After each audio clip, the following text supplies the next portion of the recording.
Hi everyone, it's Roger here from what's on DisneyPlus.com with this week's Q&A video. Now, all of these questions have come from our Patrons and YouTube channel members. You can become a member or a Patreon from as little as $2 a month. You get access to some content a little bit earlier. You get to ask questions for these weekly shows. You also get little emojis and stuff if you're on YouTube, and you help support the channel moving forward.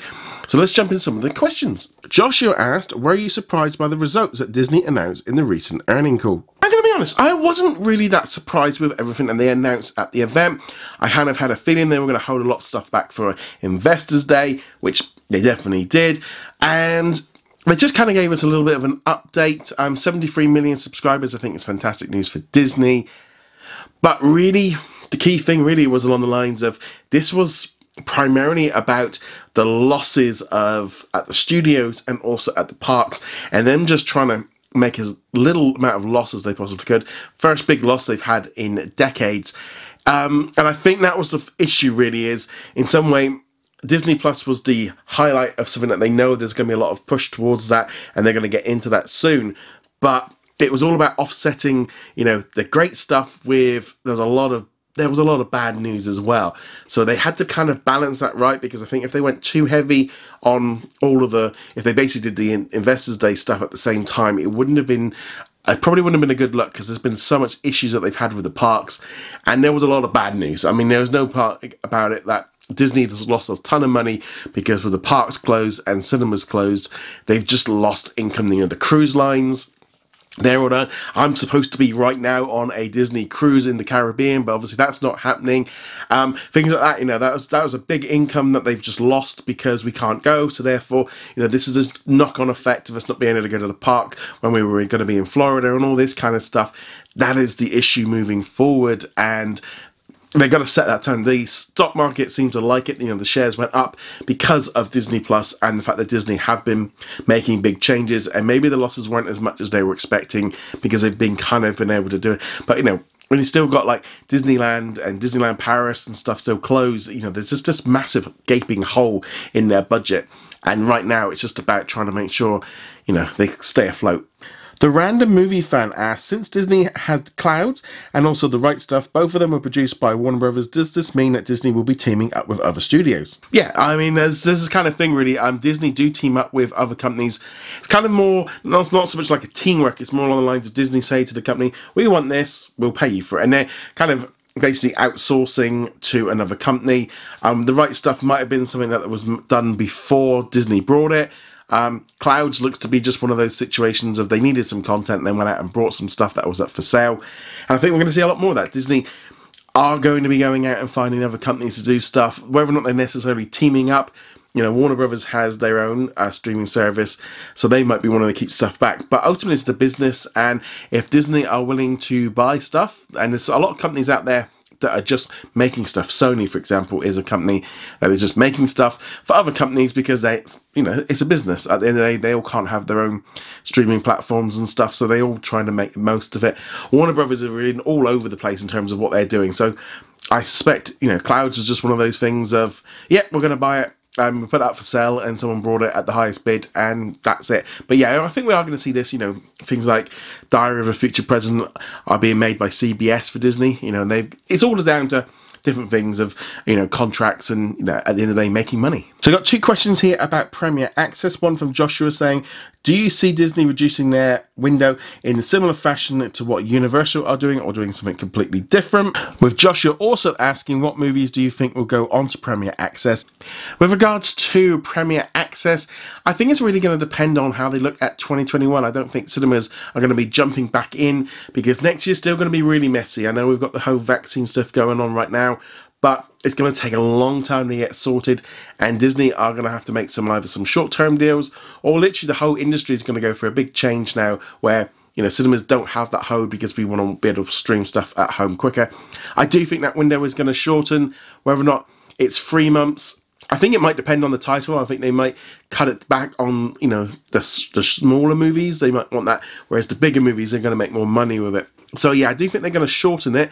As regards to which movies are coming, I think anything that's not a major big tentpole is liable to be moved over to either on demand or, you know, Disney Plus, because there is just too many movies coming next year.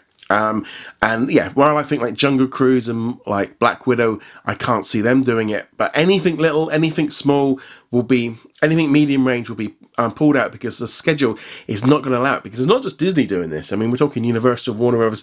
They've all pulled back their big ones, and then they're going to, they can't just have, you know, 5 movies out a week for the whole of next year, because you're essentially trying to squeeze 2 years into one. It's just not going to work. There's going to be some movement because there's just too many movies. So I think we're going to see something. Joshua also asks, will the UK get more stuff dropped soon? Because sometimes it feels like we don't get that much. I think it's with regards to the UK, I think it's going to depend on what gets announced at this Investors Day. I think primarily from like the Disney Channel and National Geographic, it's all going to be down to those individual contracts. I think they're going to try and hopefully get a little bit more on par globally, and we'll see more of this. But it's going to be the new stuff that will keep dropping in.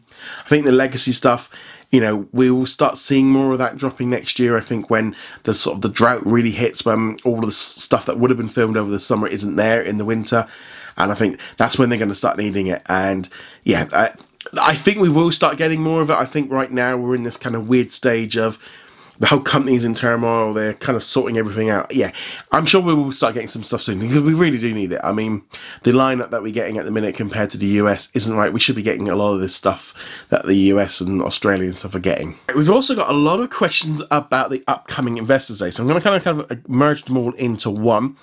So Jacob asks, regarding the Investors Day, do you think there'll be any major announcements regarding more adult and mainstream content on Disney Plus in the US, since we're not getting stars? And do you think Disney will have done things differently regarding Hulu in hindsight? That's one question. Also, Joshua asked what the 5 things you're looking to get from the Investors Day. And Drew also asked about the fact that in Brazil, Disney Plus isn't getting all of the Simpsons episodes because they're going to be going to Star. Now, I think all of this kind of gets incorporated into, I think once we know what the plan is with this Star platform, it's kind of put everything maybe on hold until they kind of get that out there in terms of where we're going to start seeing stuff. I think the way that the Disney company is sort of splitting into how they've done the general entertainment, I think it will make a lot more sense moving forward with the branding. Now, that's the real key thing. I think we're just going to have to hold on. We're going to be doing a predictions episode in a few weeks of the podcast where we're going to go into a lot more depth. But my 5 things I'm thinking about here are, obviously we're going to see some sneak peeks. That's the worst thing I'm really excited about. Obviously that's content-wise.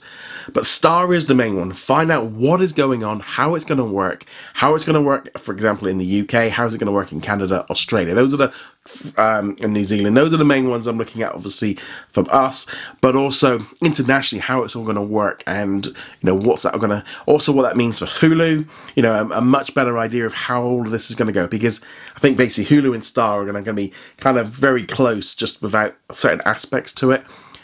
But yeah, there's just so much change. I mean, the whole thing with, like, Brazil not having all the Simpsons episodes because they're keeping some of them back for Star, it's like, okay, that's something didn't even know about. And it's just, I think this whole thing right now of the whole company is changing so fast, and that kind of leads on to one of the things I was going to say at the 5, which was new release structure. I think we're going to get a much clearer line of how, you know, in America, Hulu gets everything the day after. I think we're going to start seeing something similar like this for Star and Disney Plus, where we'll be either getting it the day after, or on Fridays we get everything of that week. You're going to start seeing, I think, things arriving much quicker, because they're going to want to get content out to us quicker. No holding on to a series for 9 months and then dropping it, because they are the main thing now rather than the TV channel. So that's going to be that's the one thing out of the 5 predictions. I think, yeah, this new schedule is going to really make things much interesting, how it works with Star, just what all that thing is.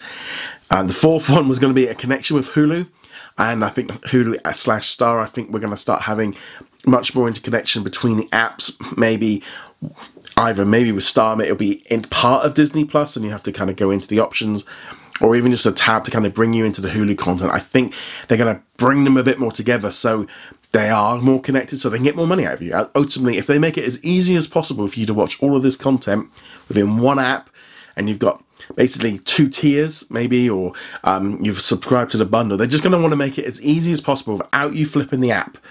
And I think that's going to be the key thing. That's what I'm hoping for. I'm hoping we're going to have a lot more interconnectivity between those apps, so that works. And again, the 5th thing I'm going to be thinking about is just how it's all going to work internationally, Star and all of this, and what's going to be happening with the Disney Channel stuff, like in the UK and Australia, where we don't have, you know, if everything moves to day and date and it all comes on the same day, that will make it even easier. So that's where I'm kind of thinking at the minute. It's all going to be mixing everything up. We just need some clarity of where it's all going, because I think everything is about to go through a massive reshuffle. Thank you very much for watching this video. Make sure you go check us out over at whatsondisneyplus.com. Like, follow and subscribe. Also a huge thank you to all of our supporters over on Patreon and also on our YouTube channel memberships. And I shall see you guys in another video. Laters.